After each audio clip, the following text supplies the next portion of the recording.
Hello, and welcome to Hadassah On Call, New Frontiers in Medicine. I'm your host, Mayan Hoffman. I've been a health reporter for more than a decade of my nearly 30-year journalism career. But in recent years, writing about health has meant writing about technology, because innovation is transforming medicine in ways we never could have imagined. From cutting-edge machines to AI-driven diagnostics, science and technology are quite literally saving lives. And honestly, it's super cool. Take skin cancer, for example. It used to be that early detection relied almost entirely on a doctor's trained eye. But now, Hadassah has a revolutionary machine, the only one of its kind in the Middle East, that can map every mole on a patient's body, track changes over time, and even predict which might turn cancerous. What does that mean for early diagnosis and survival rates? We're going to find out. And then there's proton therapy, a game changer in cancer treatment. Instead of damaging healthy tissue, it delivers radiation with pinpoint precision. Hadassah was the first in Israel to start using it last year. But what does that mean for patients? And could it become the future of radiation therapy? Joining us today are Professor Aaron Popovtzer and Dr. Roni Schreber-Chassidim. Thank you for being here. Professor Popovtzer and Dr. Chassidim, thank you so much for being here today. So I want to start with you, Dr. Chassidim, if it's okay to talk about early detection of skin cancer. I know that that is extremely important to diagnose early. Explain to us why. That's a very good question. So I would say that skin cancer is something very common. When we talk about skin cancer, there are several types, but melanoma is kind of like the deadliest or the most fatal. So that's kind of our focus today. So the cases of melanoma are still rising globally. We're talking about more than 300,000 new cases around the world per year. And still, with the advancements of therapy and early detection, there are still, unfortunately, a lot of cases of death. We're talking about more than 50,000 cases per year. So that's why it's really important to diagnose and, of course, treat it. And as early as we find the melanoma, as we detect it, actually, it's really can save life. So until now, you usually would detect just based on the human eye. The doctors would have to scan the body. Now, we're going to talk about some new technology, but how effective was that? I mean, were cases generally missed in stage 1 as a result of it relying on human beings? So it's still a very pivotal part of the examination and the detection. I would say that the dermatological examination or like the skin screening by a dermatologist is being performed, and it's very important. However, it's not good enough as you mentioned. It is based on the like naked eye, and most of dermatologists now even use a dermatoscope, which is kind of like a special magnifying a tool that helps like to show special patterns on the skin. However, the percentage still show that 20 to 30% of melanoma are still being missed. And another challenge is actually that sometimes it's hard to differentiate between harmless moles and suspicious moles. So there are still harmless moles that being overdiagnosed, and the recommendation is to remove them, and it may lead like to patient anxiety, and of course doing a lot of burden on the system. So it's still a challenge, and that's where digital mole mapping or other technologies are like coming to the So let's talk about that, because you have a new machine here at Hadassah. It's called the Vectra WB360. It's the only one of its kind in the entire Middle East, from what I understand. Tell me about this machine. How does it work? Who's using it? Okay, so that's great. We are very excited about this new machine. So it's actually kind of like the most advanced system of digital mole mapping. Since the challenges that I presented, so still early detection saves lives in cancer, of course, but also in skin cancer. So digital mole mapping is kind of like a technology that is based on the idea of like taking pictures of the skin and comparing during a follow-up visit these pictures with the changes that's been through during this follow-up period. So usually the current systems in Israel are based on regular cameras and like doing like a 2D pictures of the skin, and it's good, but it's not good enough. That's where the Vectra W B360 comes in. So it's like the most advanced system. It includes 92 cameras that takes a picture like in less than a minute of all the body. And I think what is the most unique is like the special software that includes also AI, artificial intelligence, which assists us, the dermatologist, to map all the skin lesions on and kind of creates even a map of all the lesions. And also at the follow-up visit, it has an automatic comparison that helps to detect even like the slightest changes. So let me ask you this. If somebody would, over time, as you're using this and you're tracking this on many patients, will the AI be able to help us predict whether or not a mole could become cancerous? That's a very good question. So I would say that even now, since the software is very sophisticated and it is based on a machine learning of previous pictures, it has the ability of kind of, I would say, predict or even assist the dermatologist to kind of estimate the risk of the mole.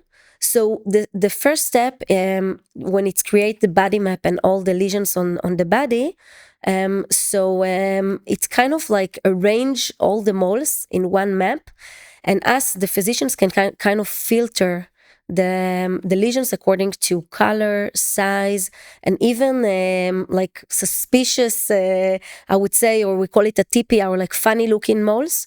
So that's another tool that we used kind of like to mark or predict what moles are going to be more suspicious. And another thing is, again, the change. When a mole is new or changed, then that's something that sometimes the naked eye of dermatologists can notice, and the machine can help us to notice it. So I'm going to ask you only two more short questions, then I want to be able to turn over to Professor Papasari because he has a very new and exciting technology as well, and I want to make sure we talk about both and then ask some questions about technology in general in the medical system.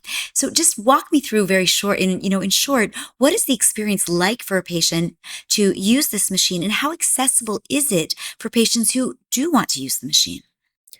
So I think the experience in a whole, I would summarize it as very simple and easy and accessible. It's a large machine, but it's something you enter to, and in a minute you stand in the middle, but it's very comfortable and wide. And then in a minute it takes like all the pictures together, all the 92 cameras are activated together. You have to take off your clothes like a regular dermatological examination. However, here it's for a minute, so I think it's more comfortable. And then the software does its magic and helps to do all the AI abilities. We recommend to do it with regular dermatological examination. So we do it after, and then the dermatologist kind of estimate or go through the abilities of the softwares and the map, and kind of combine his recommendation in order to make a really accurate conclusions. And as I said, in terms of accessibility, this is the only machine like it in the Middle East. Can people actually use it? Is it people make appointments? So I think so. It's becoming very popular. It's very new here at Hadassah. I would say that it's accessible. The only thing is that like it's the only machine at Hadassah. It's covered by a private insurance, and you can schedule an appointment. We I think it can be available for everyone. Now we really concentrate on the high risk populations because of, again, availability and accessibility. That means that people that has a family or personal history of skin cancer, fair skinned, or previous sun exposures, those are the main people that will benefit from the advantages of this new technology. Unbelievable. Now, I want to turn to you, Professor Papasuri, because you're doing something very unique as well. So, first of all, thank you for being here again. You're working on something called proton therapy, which is a very innovative form of cancer treatment. Tell me exactly what it is. How does proton therapy work? Our standard radiation is given through what we call photons. With photons is given all over the world. The advantage of photons is something that we're used to using. And we have a lot of machines and computer systems that make it very useful and actually create angles and beams which try to take down the toxicity. When we talk about radiation in general, the problem of radiation, it doesn't matter what type of radiation we give, it's electrons, photons, protons, and so and so. We always focus on treating a specific area. And no matter what you do, the area above, beyond, before also gets treated. And this is something that's related to the physics of the energy that we give. What is unique for protons, in contrast to what the standard treatment, which is photons, it has a specific way of physics in which there's what we call the Bragg peak. It reaches a peak of energy and right away it falls from 100 to 0. And therefore, the biology of the energy itself creates a system in which you can lower the toxicity. And this is important to say, the big advantage of protons over photons is toxicity. The problems with using protons machines, I don't want to get into these technicality issues, but in general, the machine is much larger. That's one problem. The second, you have what we call the gantry. You have a large hand which gives the radiation itself, and in protons, this hand is several meters, meaning that in order to give such a treatment, you need a building which is 10 meters high, which is 100 meters at least size. And this is very expensive, first of all, and second, not very accessible for many places. So let's talk more about that, because it is huge. It's a massive, massive machine. We have to store it, I understand, outside of Hadassah. It's stored in... So actually, our machine is unique. It is not large. So what's unique in this Israeli startup company called PCure, which is combined and works together with Hadassah. So we are developing it. We took a machine, which is a brilliant idea.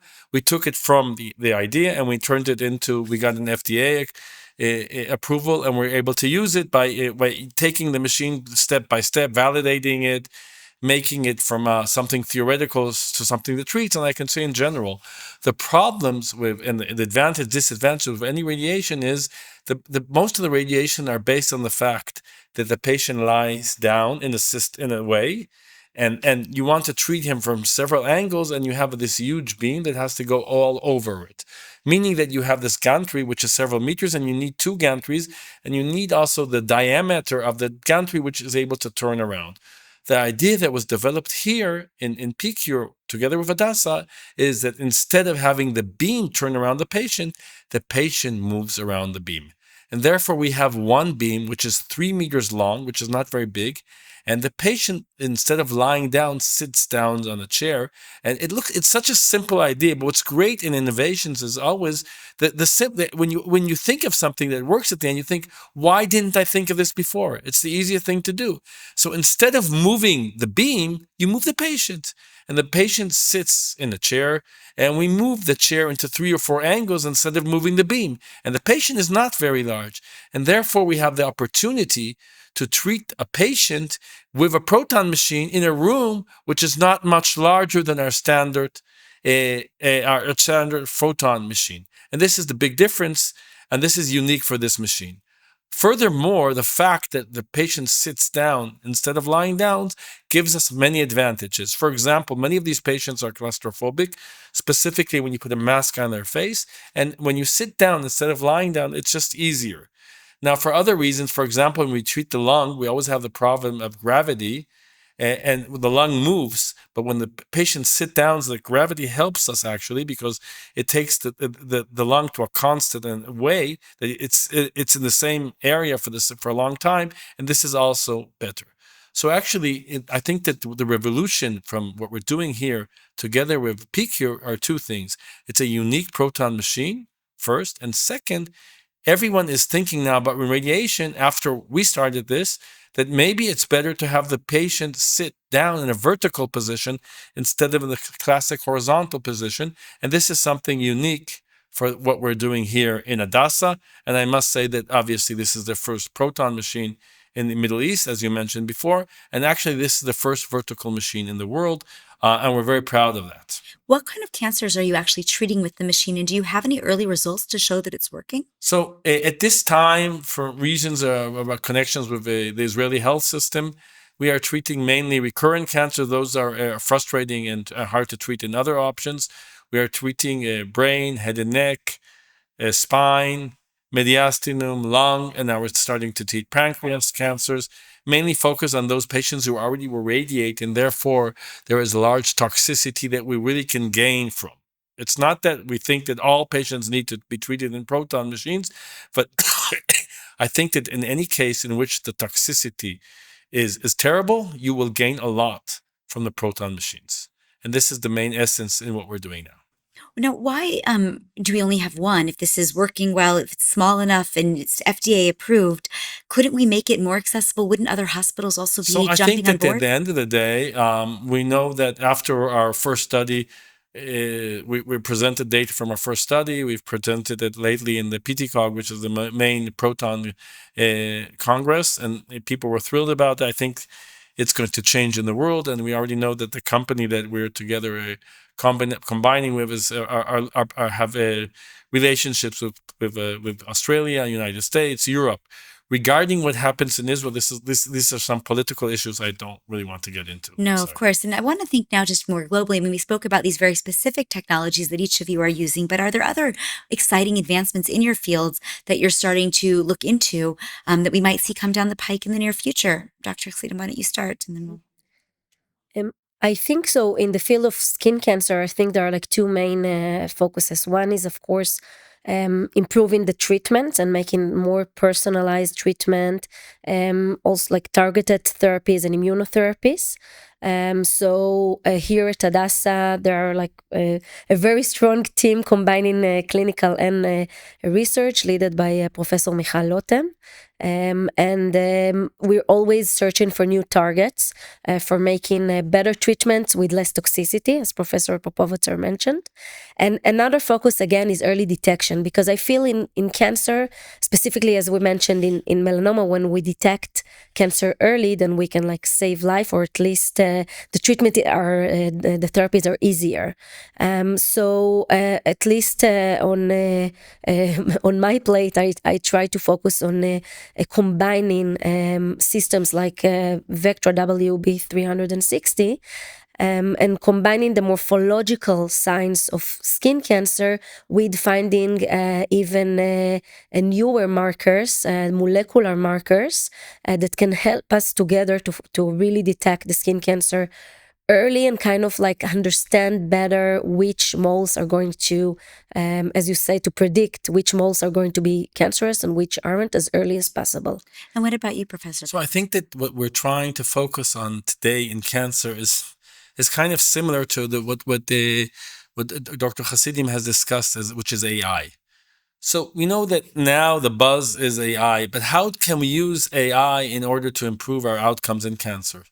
So one of the big issues in cancer is that you don't always know to predict what patients will respond to which treatment. And this is a big thing, because one of the main issues is you sometimes give treatments that don't work, and then they can cause toxicity, whilst you could have given another treatment that would have worked and cost less toxicity, which could be quality of life, and sometimes also economical toxicity, which is something very important. What we're doing now in Hadassah is we're a part of this huge grant that was given through the Israeli science minister.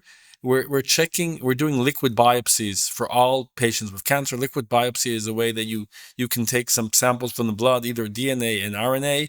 We're combining this from tissue biopsies from the patient's cancer itself, and we're combining this. And this is the AI part from all the clinical data that we get from all the patients and all the imaging data, and the AI job is basically to try and analyze all the data we get from the patients, and through this we'll be able to predict better which treatments to give to each patient, which patients need earlier treatments. So sometimes you can detect cancer early, and if you would have treated the patients earlier, you would save them. On the other hand, some patients don't need this, and this is a big question. And this is important to understand, that even though we think we know everything in medicine, it's changing, it's evolving, and some of our treatments just don't work for some people. And this is what we say in general, which is we call personalized medicine today. And the personalized medicine means that if the smarter you are, the more data you get, and your capabilities to analyze and understand the meaning of the data, you'll be able to treat patients better. I would like to just focus very small on a different issue. When we talk about personalized medicine, we always talk about high tech, but I think it's also important to mention it's not only high tech, but personalized medicine is also being personal with the patients, helping them. So what we're trying to focus now on Hadassah, other than the great high tech ideas, is giving them integrative medicine, offering herbal issues, everything that the patients are interested in today, and giving them more. We have to focus on the patient needs, and the patient needs is not always what we need. Sometimes they look at it different, and I think that the future will be in the combination of combining the most advanced technologies together with the patient's necessities. And that's why we say that medicine is an art and not only a science. Oh, I really like that. Let me ask you if I can just jump back to the AI and machine learning for a moment.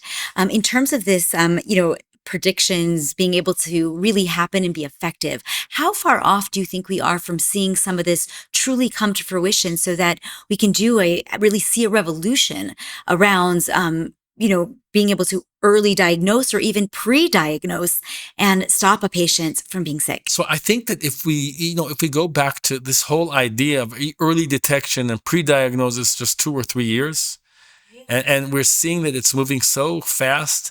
And this is based on the fact that, with all the respect to us as doctors, this is based on the capabilities of the computer science. And as we know, it is leaping so quick. And I think the importance for us as doctors is to understand what technologies to use, and to use them for what we can do. We don't have to be a genius in computers. And I must say that I'm not a genius in computers. On the contrary, I don't understand much. But I understand the capabilities, and I understand that we have to collaborate with people, and we have the people to collaborate with.